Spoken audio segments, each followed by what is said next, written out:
nandito tayo ngayon sa tapat ng Wynn Hotel. Ito guys yung Wynn Hotel. At nasa likod ko naman ngayon guys yung Grand Lisboa. Ayan, kakaiba yung shape ng kanyang building. Okay, mga casino yan guys, hotel casino. Itong Wynn, and then yung Hotel Lisboa. Then ito na mag-casino Lisboa naman ito guys. Ayan. So ngayon ay pupunta ako dito sa loob ng Wynn Hotel. At meron dyan mga shows. Yung Dragon Show, yung Fountain, pati yung Tree of Prosperity Show. So tingnan natin yun guys sa loob. At every 15 minutes ata or every 30 minutes yung interval ng bawat shows. So tala guys. Okay, so din tayo galing guys sa kabilang side. Bumaba tayo dito sa underpass. Then umakit ulit. Then nandito na tayo ngayon sa tapat ng Wynn Hotel.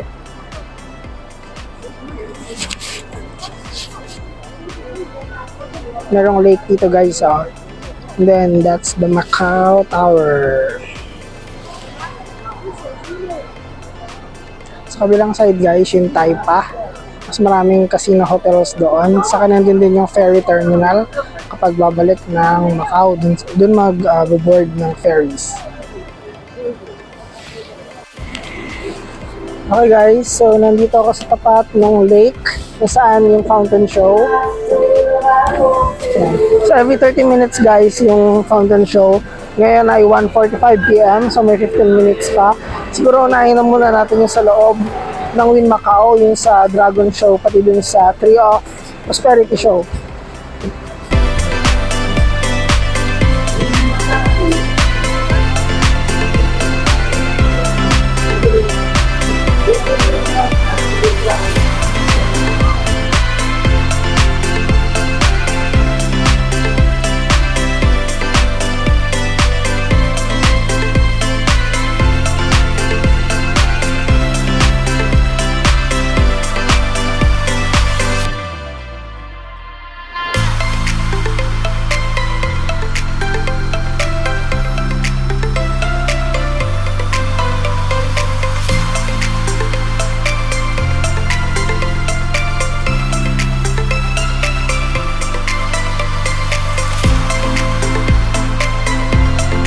Okay guys, so dito nangyayari yung Tree of Prosperity Show saka yung Dragon Show. So every hour na yung schedule ng show guys. So napakadaming tao na ngayon dito na nag-aabang. So time check ngayon ay mag-2 o'clock na. So hintayin natin guys na mag-start yung show.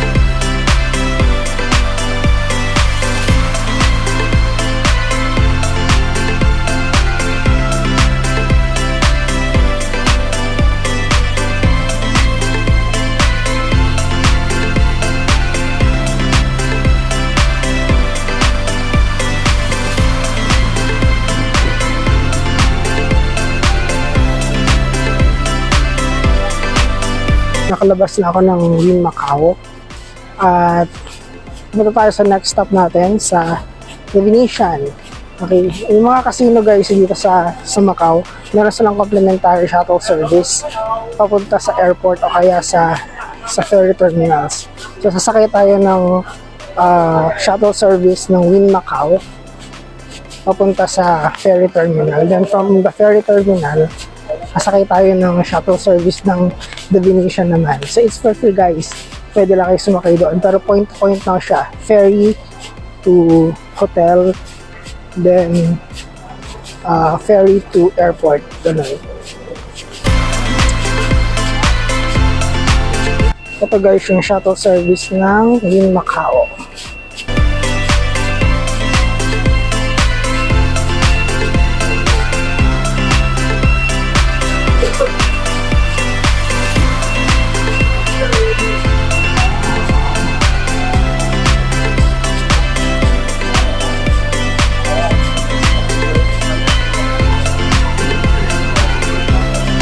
Ayan guys, so pila tayo dito sa to Macau Ferry Terminal.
Okay guys, so this is the Londoner dito sa Macau. Casino hotel din ito guys. The last time na nandito ako sa Macau ay wala pa ito, under construction pa itong mga ito. And it's fully functional na ngayon.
Hello guys, so nakabalik na ako ngayon dito sa hotel, dito sa Hong Kong.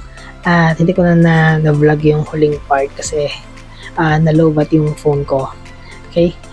So mula din sa The Venetian Hotel kanina, sumakay tayo ng free shuttle bus ng The Venetian going to the Macau Ferry Terminal. Then from the Macau Ferry Terminal ay bumili tayo ng ticket going back to Hong Kong. It's 200 Macau Pataka or 200 Hong Kong dollars.